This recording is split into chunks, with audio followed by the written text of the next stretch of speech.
सोमवार के दिन को भगवान शिव जी का दिन कहा जाता है।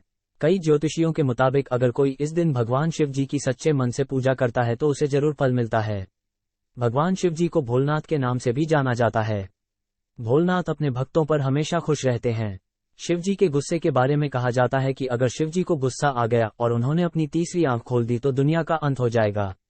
शिव पुराण में शिव जी के बारे लिखा गया है कि कुछ पाप ऐसे हैं जिन्हें शिव जी कभी माफ नहीं करते। शिव जी उन लोगों को कभी माफ नहीं करते जो सोचकर पाप करते हैं।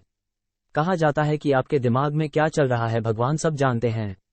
अगर आपसे अनजाने में और गलती से कोई पाप हो गया है तो शिव जी कुछ नहीं कहते, लेकिन आपने सोच समझकर कुछ पाप किया है तो फिर आप उनसे नहीं बच सकते। शिव पुराण में कहा गया है कि अगर आप किसी दूसरे के पति या पत्नी पर बुरी नजर रखते हैं तो ये पाप की श्रेणी में रखा गया है।